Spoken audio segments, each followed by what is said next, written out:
when he was a teenager, came to the U.S., became an amazing math professor at the University of California, Santa Barbara.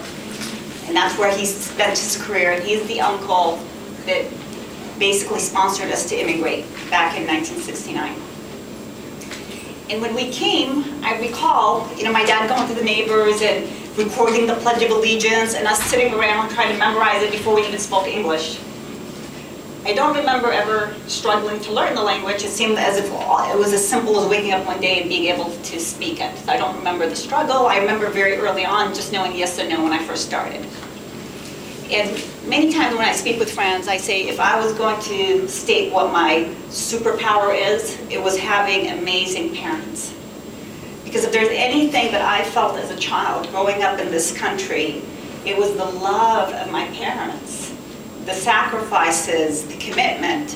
And we as 5 children really were a great family unit because while our parents were trying to work and integrate and teach us things, my sister helped raise me. And all the way through college, she would submit the applications for me, she would help me get awards, she would attend the meetings with me, and she was only 2 years older than me. And very often when I think of my sister, I was thinking if I was going to dedicate a song to her, it would be "You Are the Wind Beneath My Wings." She's amazing. So we grew up in California, and I was the third of 5 children. I'm the middle child. I would describe myself as a type A personality. Early on, even, I came to elementary school, but as early as middle school, I competed in the spelling bee, and in 6th grade, I won the spelling bee. I was an ESL student, English as a second language.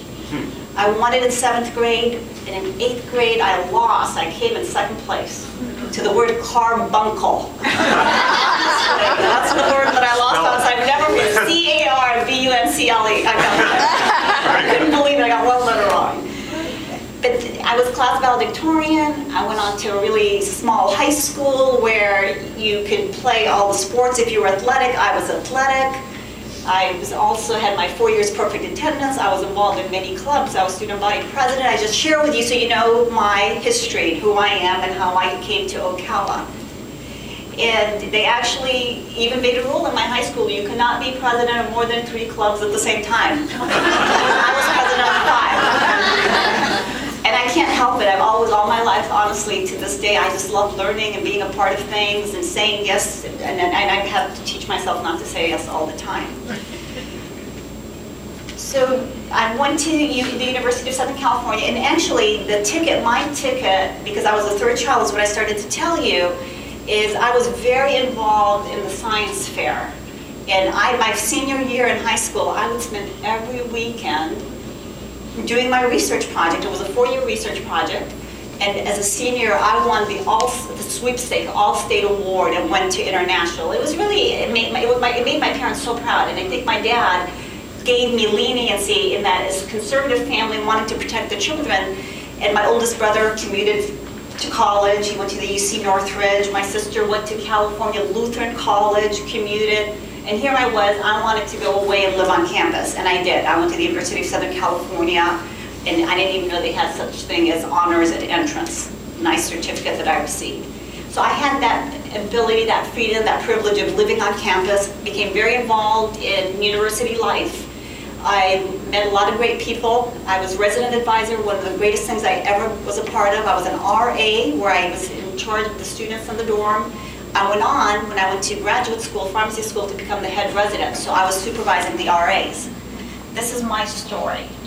In 1987, I married my husband, Riyadh, and Riyadh and I met at a youth group in an Islamic center in California, in LA. Interestingly, we were both visiting the youth group for the first time the very same Sunday. And he happened to be in the room before me. He was sitting next to this big guy. I walked in through the door, and the way he says the story, sometimes he likes to change it, is that he saw this light, and he said, "This is the woman I'm going to marry." He asks the guy next to him, "Who is she?" And he said, "That's my sister." So he becomes friends with my brother. A true story. They become friends. And what's interesting is I was so busy just wanting to achieve and meet people and do the things that I want to do, I had no interest not in him or anyone else. And Riyadh was also somewhat of an outsider. Most of us were USC students or UCLA students, and Riyadh was going to a UC school. And so this went on. He ended up graduating. He was his class of valedictorian, and my parents went to his graduation because our parents became friends. Interestingly, his father, Riyadh's father, and my uncle knew each other in the country of Kuwait. They both, and Riyadh's father he was an engineer that brought the water to the country of Kuwait. Talk about an amazing man, and he's still alive. He turns 98 on April 27th. You might want to turn that other microphone off here. Oh, are they both on? When I turned, okay, because it's here. I thought I was only using this microphone. Is the other microphone off? No, you're just using that one. Okay. Is that okay? Can you guys still? We're getting some feedback. Feedback? Is this any better? As long as it's faced straight ahead, it works fine. Don't turn your head. So with Riyadh, I wasn't interested. He came here because his parents were in Ocala, and they encouraged him to open up his chiropractic office in Ocala. He came, opened up his practice, realized he really wants to get married, says to his father, of all the women I've met, I still think about her. His parents reach out, they reconnect. My mom loved Riyadh before I ever loved Riyadh. And it was interesting. I finally agreed to come to visit Florida because being a girl in California that had never stepped in Florida, I had heard about Epcot, and I was really excited to visit. That's the honest truth. So I came and I did a little why, and I told my parents I could only come for the weekend because I was going to be in a friend's wedding, which in reality I had attended a wedding, my friend's wedding, but I used that because I didn't want to come but other just to see Epcot. So my parents came with me. They visited for the week. I came for the weekend, and I said to Riyadh, I can introduce you to all the girls in the youth group. And I started telling him about all the girls. In any case, there was a switch where I really realized how wonderful he was, and he started to help me study. I was finishing up my last year of pharmacy school. He gave me his calling card so I could call him on my study breaks, because back then, no cell phones. And eventually, we actually got married in '87. And when we got married, we came here. The very first day from the honeymoon, next morning, I started my residency at Chan's Hospital. I was very nervous about driving a stick shift. I couldn't even find my way to 17th Street, but he helped me, and I went to Chan's. And the first year, really, it was amazing in the sense that I remember just on my drives to the hospital, I laughed to myself. I remember something funny he said, and I think, who's this guy I married? But anyway, and then, and this brings us into this topic of being Muslim and Islam. It's interesting, traditionally they like you to start having babies right away, and when my aunts would ask, hey, any good news yet? That's how they say it. They don't say, are you pregnant? They say, any good news yet? And I thought we held off really well, because we held off for 4 months. So now towards the end of this residency, I'm pregnant, and it's interesting, all our preceptors are single men that don't think you should have a life. They just want you to do pharmacy all day long. So you were an intern or a resident for the week, then you had to staff, and then you were a resident, and then you got 2 days off. So it was 12 days on, 2 days off. I had my first daughter, Noelle, the beautiful Noelle. And I recall the day that my bad water broke, and I called the hospital, because they hired me 8 months pregnant, I think I told you. And I said, I'm going to be late, is what I told them. I said to them, I think I'm going to be late. My bag of water just broke. I know, right? So I ended up having Noelle at the birthing center in Gainesville, where I had my second daughter, and then by the time we had our son, which we have one boy. So this is to tell you who I am and how I started. Now, early on, I joined Junior League, and really from the very beginning, it's the only thing I've ever known is community service. I enjoy it, I love it, I learn from it, I meet great people, I feel that there's a reciprocation, it allows me to grow. I remember so many great things I learned by volunteering and the people that I have had a chance to connect with. Now, some of the things that I'm really extremely proud that I had a chance to serve on are the foundation, the College Foundation Board. I was served as what back then was the Chamber of Commerce. I became chairwoman of the board of the chamber, which was pretty interesting, and it was amazing. It was a great year. And I have touched many, many different charities, and it's something that I always was blessed to have that flexibility in my life. And Riyadh really never wanted me to work. He wanted a housewife, by the way. But my mom said, no, Manal is not a housewife. I don't work. But the beautiful thing about pharmacy is there's so many opportunities, and even at the hospital, because of my degree, my doctorate, I was the first PharmD there, and believe it or not, we have what is known as Joint Commission Accreditation of Hospital Organization, or JACO. And it comes every 4 years. The hospital has to be accredited and translates into Medicare reimbursements. So it was a big deal. So they were happy, and they knew that I wasn't required to work. I really wanted to use my education. And by doing the clinical services that I was able to provide, and I believe that is why they were so flexible with me, it allowed them to pass and qualify with all the Joint Commission that they were doing. And again, this is back in 87, 88, 89, and so on. And I left the hospital a couple of years ago, where now I'm really strictly doing more consulting. I do my pharmacy license as a consultant. So now let me take you back to 2013, and happy to open up for questions as we finish. In 2013, I ended up connecting with 2 Jewish attorneys in Gainesville, and they were putting together a delegation to go visit Palestine.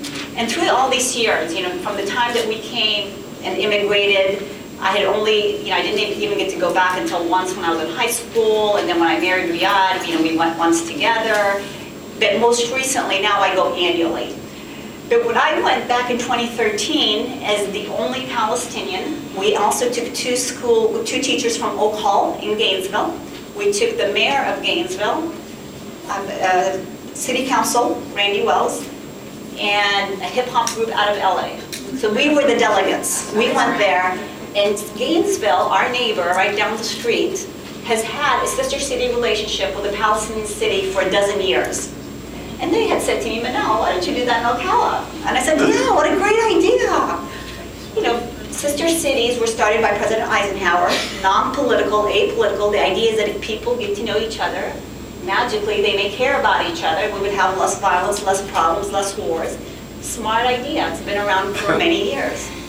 So of course, I remember Steve and Paul saying to me, we'll come with you. And I'm like, oh, you don't have to come. This is easy. And honestly, let me tell you, before that, let me take it. So 2013, the delegation happens. I go privately to visit with our mayor, and I have a delegate. I have an individual from the city of Ramallah there, from Palestine, with me. He has a coffee table book, and I might point out that the mayor in Ramallah is Christian, Arab, Palestinian, not Muslim. And I tell him that we're going to do we want to propose this idea. And he tells me, why don't you come to City Hall like a few days later and present this idea? And I did, and I came in and I just said something like, we'll be back. And I'm thinking I'm going to be back in a few months. We're going to start working on this idea. It took me a full year. So November of 2014 now, I actually have a group of youth that I mentor, and I decided this is going to be like a really proud moment for our city. And I invite the group of friends, the students. I invite a group of businesswomen. Some of them are in the room. And I didn't campaign. It was just an email if anybody would like to come join us. Now that day, I'll tell you, I did get a couple of texts. One was, a Muslim is going to City Hall to propose a sister city relationship. All good Christians show up. A friend sends me the screenshot. She said, I just want to make you aware. And I think to myself, whoever shows up, they're going to feel silly. They're going to be embarrassed to even stand up and say anything. This is not even, political. This is something that we could all, rally around and be proud of. Well, I guess I do live in a bubble, the innocence. So I show up, with the students and with the businesswomen, and that day Jane Elsperman is getting a key to the city, and she's getting awarded, I think, how beautiful. And the city of Gainesville, mind you, they're raising money to build a school for the deaf for their sister city in Palestine. And their local TV station had covered it. So we even had like a 2-minute clip that we could share to show what was happening over there. In any case, that was the time when I found out that I am un-American, that I didn't fit in, that I was a Kodataf.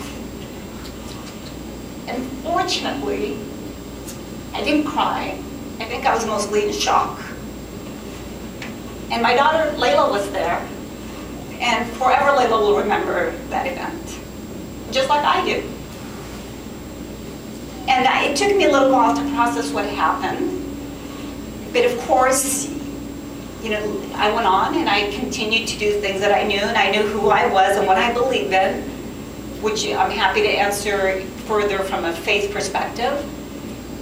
And so fast forward to 2019, and actually even 2018, I started a women's group because a lot of the work that I do, I'm so blessed that I get to travel globally, all around the world with some of the smartest people in the world, and I invest money in my own personal development, professional development, and I love the Tony Robbins program that he can create this peer group for you of people from all around the world.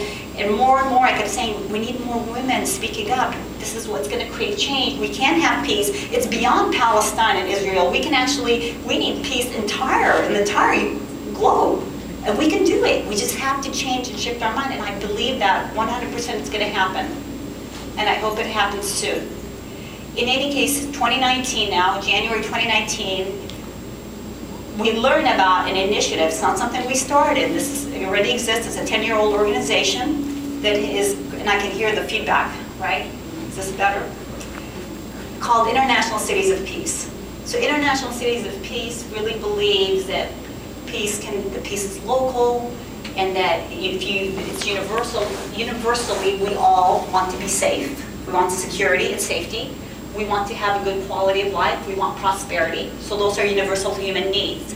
And if we start to speak the language of peace and declare ourselves as a city of peace, and we start to collaborate, so all of a sudden the college is working on an initiative, and the business community, and the school system, and the museums, you can actually create something of value in your community. So that's the idea behind it. The excellent thing is that you don't have to have a proclamation, resolution, declaration. A group of citizens can do this themselves. However, we decided as this organization, this women's group, we'll go ahead and ask the city to be a part of it. We'll invite them. It's an invitation for them to help us map Ocala as the first one in the state of Florida to become on this list of cities of peace, in which we are now number 237. And once again, I think we have the same mentality at City Hall, and it really was just as bad. We went the first time, the mayor wasn't there. We were told that they needed more information. We came back a second time, organized, presented the initiative. Doesn't cost any money. It's really great for the community. It gives us something to focus on. Look at our crime rate. What's negative about being a city of peace?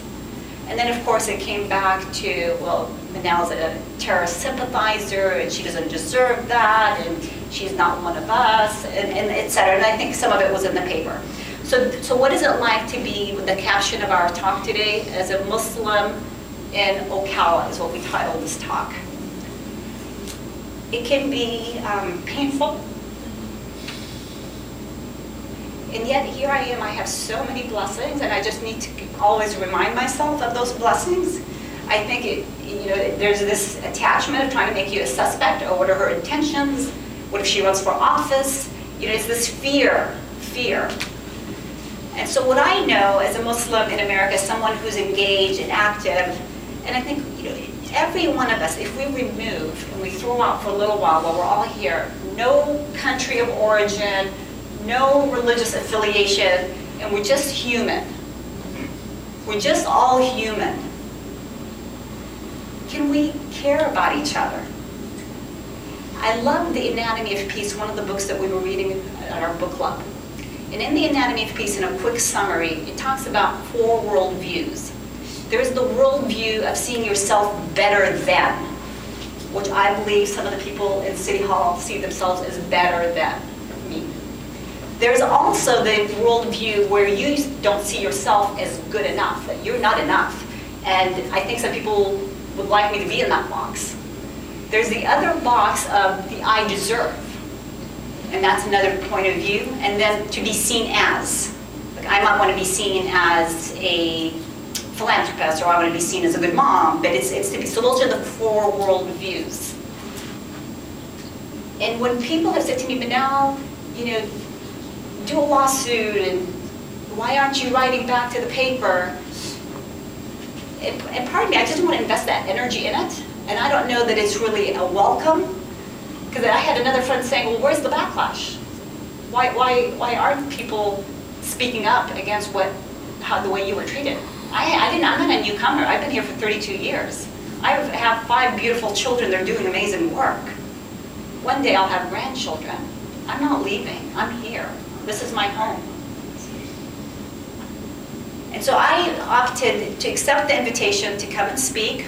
to share who I am, to answer questions, to be able to say that, yes, there in Islam, and I know, I mean, there is, it's 24 hours negative news. And there's research that's done. We know the network, we know the money, we know the foundations. Because if you dehumanize someone, then you can do anything to them and we won't care. It'll be okay. You're basically saying it's okay to punish this person or to speak badly of them. And that's what I see happening to us. And we're constantly having to prove ourselves. And I don't feel that I need to be apologizing to anyone about anything that's happening. I can denounce it, and I can denounce it all day long and say it's wrong. But it's, if I'm not doing it, just like I don't know how many of you feel like you have to denounce things that are happening and apologizing. Because every one of us would be apologizing all day long when we listen to the news. Even this morning, I just caught a little snippet of this family that had been holding their kids like animals and caging them, and that one of them got away. And there's, I think, 13 children, all the way to 29. I'm thinking, gosh, my daughter's 29. How could they have done that? But anyway, who knows if it's a real story? I mean, I don't know if maybe they caged them once. It sounds bizarre. But again, if that family was a Muslim family, oh my goodness. You know, oh my goodness. And it's a conditioning. It's what we've come to expect. That any time we've seen any of these crimes or these horrendous activities that happen, anytime there's any association to someone of the Muslim faith, whether they're practicing or not practicing, and understand not everybody practices just because you're a part of that community. It doesn't mean that you believe or that you're serving or that you're a good person or that you follow the code of conduct. So that is, I believe, who I am without going through. I mean, if anybody would like me to explain what our basic tenets are in Islam, the 5 pillars of Islam, but we definitely believe in the oneness of God. I have my great friend Carolyn, who sometimes will talk, and then she'll say, "You're God." And I'll say, "Carolyn, it's the same God, it's one God. We believe in one God." And she'll say, "You're God." And so I don't ever believe that. I believe that in all of humanity, there's one creator. We also have our prayers that we do, 5 prayers, and you know, I love that it's intense in the sense that you've got to interrupt your day, but that's the idea behind it, is that you don't get so caught up in your worldly life that you don't stop and give thanks and gratitude to your Creator. We have upcoming soon, May 6th, 5th is the month of Ramadan, which is fasting, and it really helps you connect and relate what it's like to sacrifice, what it's like to be hungry, what it's like to not have, to discipline yourself. We have the giving, the zakat, the charity, which all faiths have. And then we have the pilgrimage, which is recommended that you do it at least once in your lifetime, if you're financially and healthy and able. So it's not a must-have or must-do, but it's a recommendation. So in a very simplistic way, that is what those are the 5 pillars of the faith. But I started out by saying, in the name of God, most gracious, most merciful. Those words, we say that God has 99 attributes, so those 2 are the ones that we say most frequently. And without going into a very lengthy discussion, I'd be happy to answer any questions.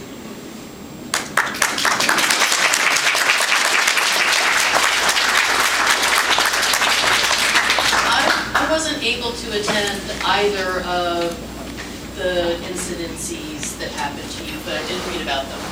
The one thing that has perplexed me consistently is I have never seen any even faux documentation presented by the faction that attacked you as to why the heck they attacked you. I mean, what evidence do they have, or are they trying to present for publicly attacking a member of their constituency?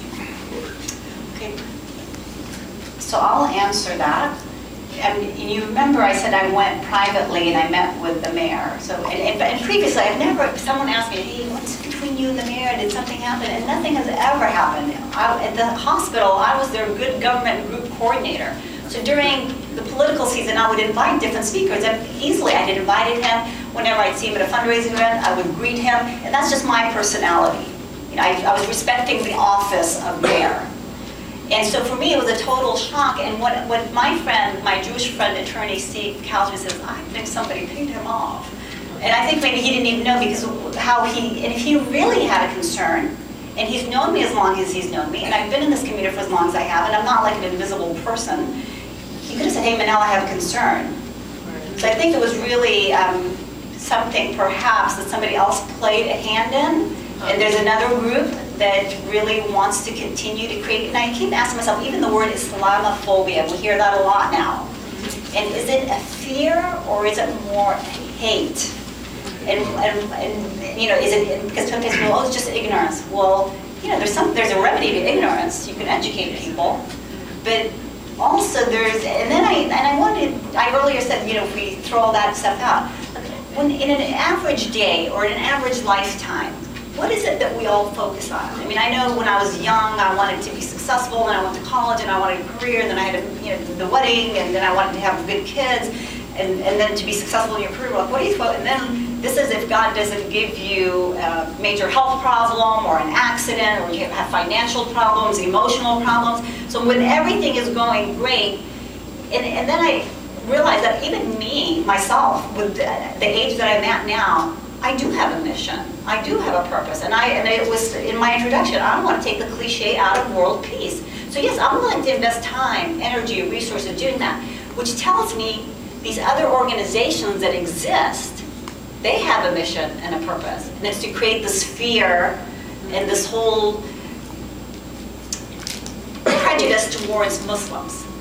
Because it serves, you know, there's money behind it. Right. And I'll share a fun story. So I think several years ago, this became where they started passing anti-Sharia legislation, the little term creeping Sharia. Somebody, see, and it's funny because I don't watch a lot of TV, and I don't watch Fox News for sure. But what's interesting, because you wonder where people get some of this ideology and this thinking. Like I ask myself, where are they? Who's teaching them all this stuff? But I remember Riyadh and I in the kitchen, standing like next to each other and saying like, "What's Sharia? Like, have you heard about that? What is it?" Like, you know, and so they, you know, the media lets you know that we're all talking about Sharia and we're practicing Sharia. And so I have to look up what Sharia was as an adult, a mother, a kid, and so did my husband, because they take certain words and they politicize them. Sharia is the path. It's rules. It's how you give your inheritance to you. It's the recommendation of how you treat your parents. It's how you give your inheritance to your children. It's all those little principles, much like halakha, much like canon law. It's not this big scary thing that other people benefit by creating that fear in it. And then another quick thing I'll share is it's another one of those moments where you call home, you say, "Mom, are we Sunni or are we Shia?" Really, we grew up as Muslims. We never had that. We weren't taught that. We don't, even now, like if you come to an Islamic center, none of us ask each other. I don't know if anyone in Ocala who's who or who's what. We don't even really care. We're Muslims. But that's a good thing to try to create that separation and divide. That's a really good tool. Okay, and I think you had a question. Would you just clarify, I assume the Sister City's dead, the City of Peace is dead, and the City of Compassion? They're all dead concepts? No, so thank you. The Sister City, I didn't go back. My friend Steve, who has the Sister City with Calkelia and Gainesville, continues to send me things. What happened in Nablus, Boulder, Colorado, they had a similar situation where they went to try to create a Sister City relationship with a Palestinian city. City council said no, so what they created was the Sister City Project. So they had, it would almost be like saying Ocala, Ramallah, Sister City Project. So I'd have the Ocala name and the city that I was proposing, and I could just work, you know, with groups and bring guests and do my own thing independently. But I opted not to invest my energy in that. I could have done that. But what that group did several years ago, they went back and they have an official Sister City relationship. So I remember just the day that it happened, my friend said, "Hey, look at this. Are you interested in going back?" And I'm like, "No, not really." But back to your question on the City of Peace, we self-declared ourselves. So if you were to visit the International Cities of Peace, the city of Ocala is number 237 on the list. And there's now, I think they'll continue to grow. So I think this is the beginning. But the City of Compassion is something that the city came up with to try to say, well, if Manal wants peace, we're going to be compassionate. If she wants compassion, we'll do peace. But we just don't want to do what Manal is suggesting. Well, there's a great story about Quentin Crisp when he visited Northern Ireland. he was giving a presentation to something like a group like this, and they said, well, what religion are you? And they said, well, I'm an atheist. And they said, well, are you a Catholic atheist? Or what?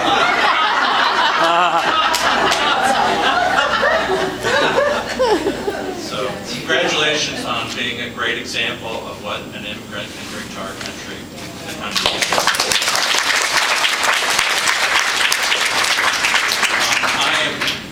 Can everybody hear me? Is this working? Yes. Okay. I am a former fundamentalist Christian, and in the group that I was in, the women had to cover. They had to wear head coverings, they had to wear long dresses, they couldn't wear pants. And people would look at that and say, well, that was voluntary. I know the kind of psychological manipulation and mechanisms that taught the women that that was normal, that that was their choice, when it was not their choice. So, in your group or in my group. Okay. Okay. So I know that there are mechanisms that women will say, there are mechanisms that subjugated people are taught to accept and even welcome.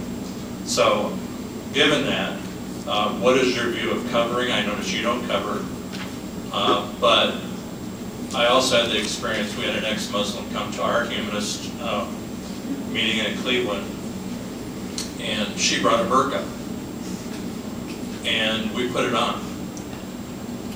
And talking about closing off your senses, there were even gloves that came with it. It was just really quite an experience. And it closed off your senses of sight, smell, touch. And I see this kind of thing as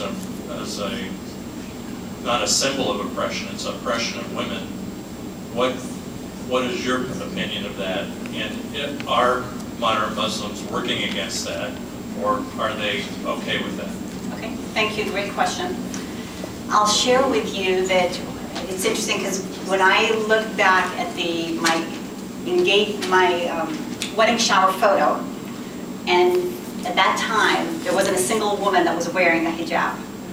When I go back to California, which is where my family is and where I grew up, almost all of them now, probably with the exception of myself, one other one, wear the hijab now. I have one daughter of my 4 daughters that wears the hijab. And the way I see it, and it's cute, one time my mother said to me, who later in life started wearing the hijab. So in my family, that's my sister and I and the 3 brothers, my sister was the first one that started wearing it. And then my mother actually started wearing it after her. And then she said one time to me, it's funny, people look at us and they think that we're the ones that are oppressed. But we believe that we're the ones that really have basically purified or are able to have the dignity of feeling comfortable, because it's an identity piece, right? So right now, I could be Italian, I could be Greek, I could be whatever, and I could still be those things as a Muslim, because in Islam, it's not just one culture, one group, or one race, but it definitely identifies you by your faith once you wear it. I believe it's a choice, it's beautiful. The real rule or the real teaching is modesty. So you will not see me with shorts. You will not see me with a sleeveless thing. So I believe that, I respect Manal Fakhoury. I don't like cleavage. I don't want to see any other woman's cleavage personally, and I don't want to expose myself. So for me personally, and I think the teaching is modesty.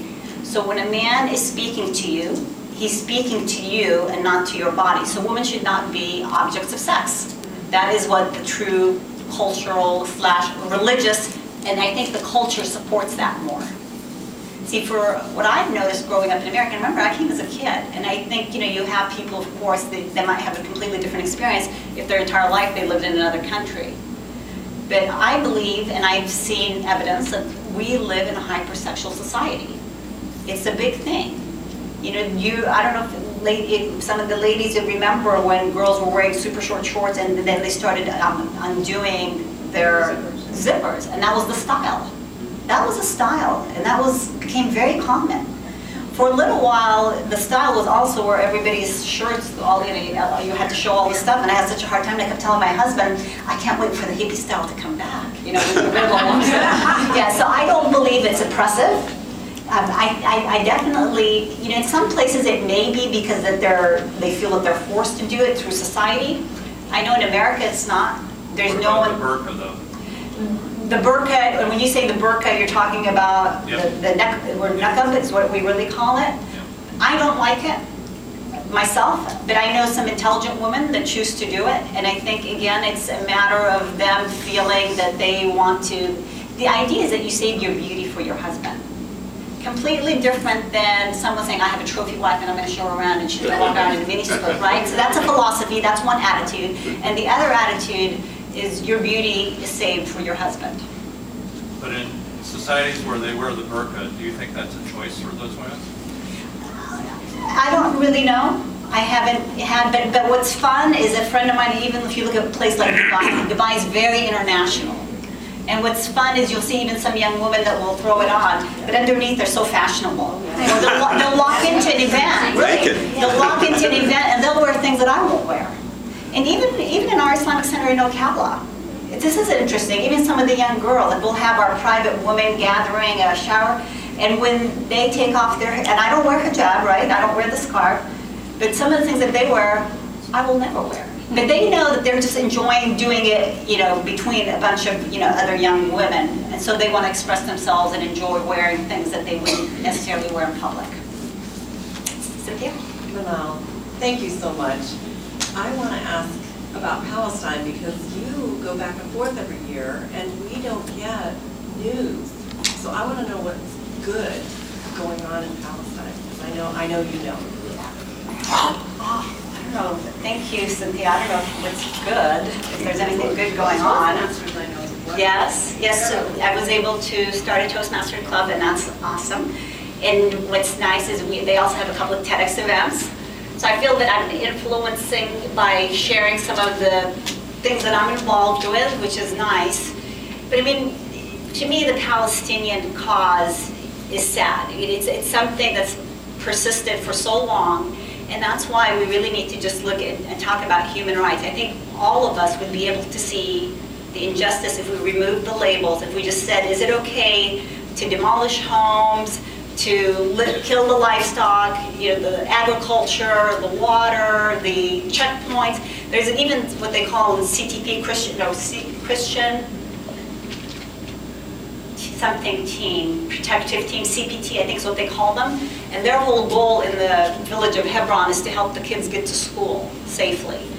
So especially with the current administration and the Golan Heights, and then you hear about moving Jerusalem, and weak leadership, what's helpful to me or what's promising, I think that with social media, people are a little bit more aware of what's really happening there. Because before, it was only mainstream media, and you couldn't get your story. And I think now people can see, and I don't think you're doing anyone any favor. I mean, I think even to have, if we really want safety and security and peace in the Middle East, you can't dehumanize the other side. You can't say that you guys don't exist.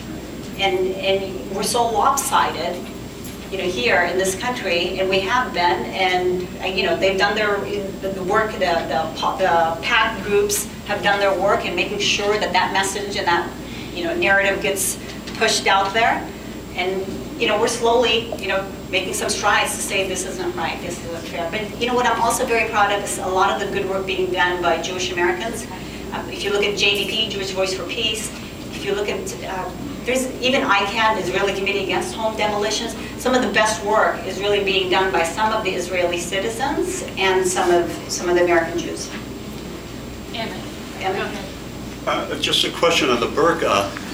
That came long before Islam, and unfortunately today it's identified with Islam.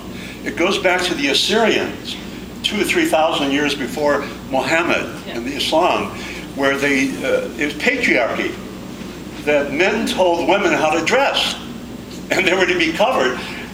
And Christians adapted that. St. Paul in the New Testament said about keep your head covered, women. And Christian women are still about that, nuns and all that, covering. That all comes back from the Assyrians. Domination over how women should dress. And the vestige today, even in the secular society, how often men are still commenting on how women should dress. the vestige remains. They're calling the shots, how they should dress. But unfortunately, it's been adopted by Islam in modern times, but it's Assyrian in origin, historically. And a lot of Muslim, when and Ellie had pointed that out, Women in History, there's a wonderful documentary on it that explains it. Interviewing all kinds of Muslim women throughout the world, had no clue of the origin of it. They thought the origin was in Islam. And it goes centuries before in the Assyrian culture, which was a dominant world culture. Thank you. Interesting. Great point. First, Salam alaikum. Alaikum salam. Right,